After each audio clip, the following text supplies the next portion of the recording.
Hey YouTubers, Grimmy here with a video review for Transformers Prime Beast Hunters Lazerback.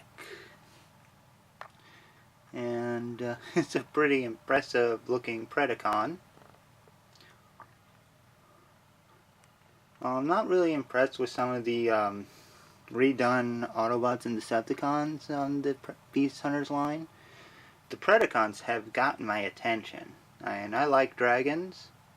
And it looks like I'm going to be getting a lot of them this year. But you got a nice image of Lazerback here. You can see him in his dragon mode, along with a picture of him in dragon mode, which doesn't make much sense, but hey, works for me. Got the Beast Hunters logo with Predacon there. Okay. On this side, you got Lazerback's tech specs. He's actually a smart dragon too. Not very skilled, but he's pretty cool. And on the back, you got the quote-unquote bio. All the features that he has. Pictures of his robot and vehicle mode, or not vehicle, dragon mode, and a nice image of the Predacon symbol. That looks sweet. And some regular Transformers Prime stuff. So let's get this guy opened up and see how he looks. Okay, now that we have Lazerback opened up and out of his packaging, he's a very short, squat looking bot, but he is massive. And this guy is a big one. His sculpt actually has a very nice blot vibe to it. Just very short, squat, and the gun on the back doesn't hurt much either. I mean, I could definitely see this guy being reused as one of the Terracons, like the original Terracons. But yeah, he's definitely got a nice look to him. The color scheme combined with the bio actually makes me think of a certain little virus from the Reboot series. If you watch that, you know that Hexadecimal, the character I'm referring to, was a crazy virus who loved to see chaos reign. Now, according to Lazerback's bio, that's what he wants to see. Absolute chaos. So, yeah, there's definitely a nod to Hex in that sense. Especially with the color scheme. But anyway, let's just take a look at this dragon mode. First of all, the feature. You got the pull-out gun. And that actually just fires a missile. And it's a single missile with two heads, but it's a nice one. None of the swirly plastic bits from the other Beast Hunters, which is okay with me. I like the swirly plastic, but I'd rather have a nice figure. Anyway. And that just folds back in. Articulation in this mode. He's got the ball jointed shoulders, hinged elbows, ball jointed wrists that have more forward back than anything else. His legs are well articulated with forward back on the hips, swivels right above the knee, bend at the knee,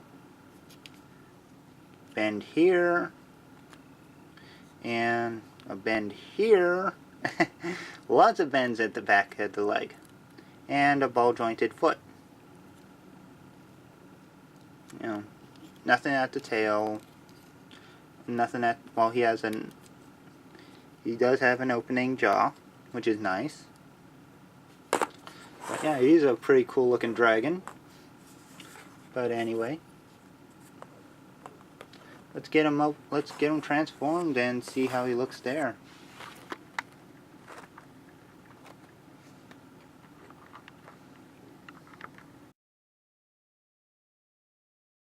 Alrighty, now that we have Lazerback in robot mode, let's have a good look at him. Now, first thing I want to note is the chest and head transformation kind of had me confused for a while. For the longest time, I thought the head would be jutting out of the chest, but it actually goes into it. So, you know, that had me thrown off for a while. I never even looked at the instructions other than the little bio story that was on it. And thought I had that around here somewhere. Oh, here it is. Okay. On that,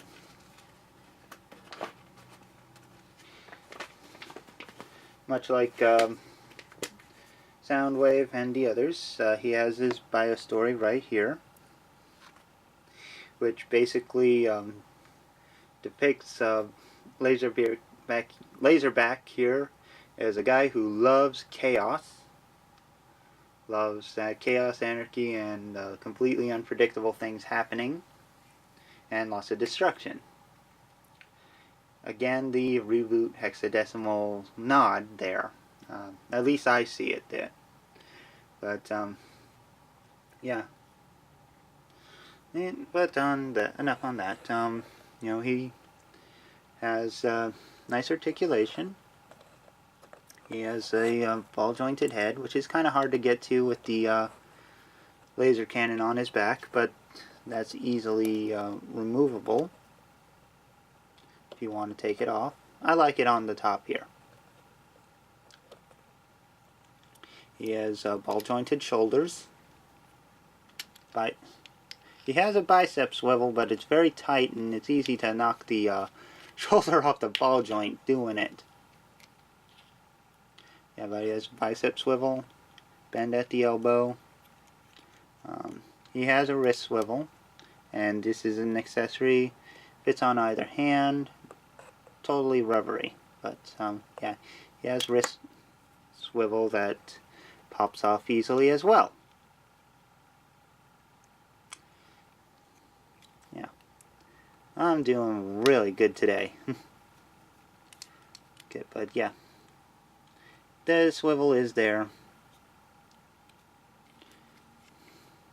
He has ball jointed hips, swivel above the knee, kind of the chicken leg joint here, although one of them actually kind of clips in place, and then he has another hinge right above the ankle, ball jointed ankle, lots of articulation at the legs,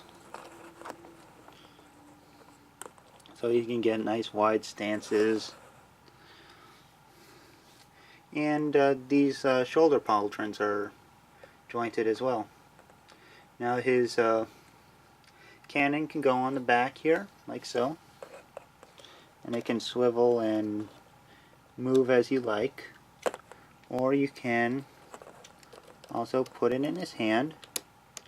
Although the missile kind of gets in the way of him holding it straight.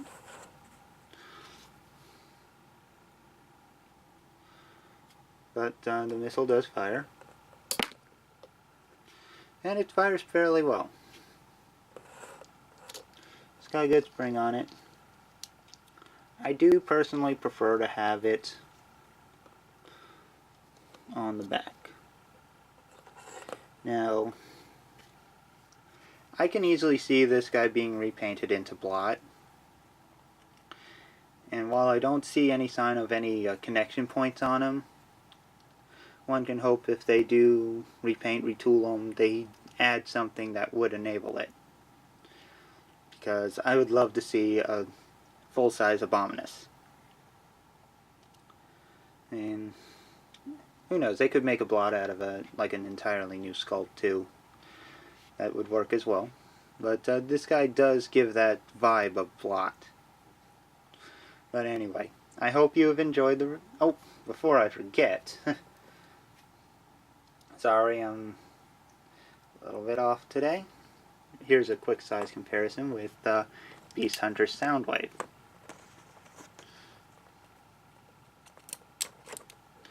And as you can see, Plot's a little short. Lazerback's a little short and stocky, but he is bigger. He definitely has more mass than Soundwave does. So, yeah.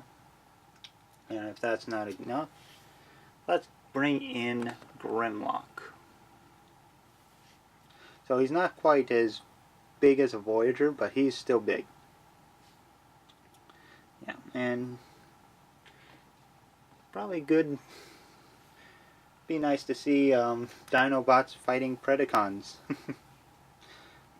But anyway, I do hope you have enjoyed this review. Feel free to comment, subscribe, do what you like. And I'll talk to you later. Take care, bye-bye, and have fun.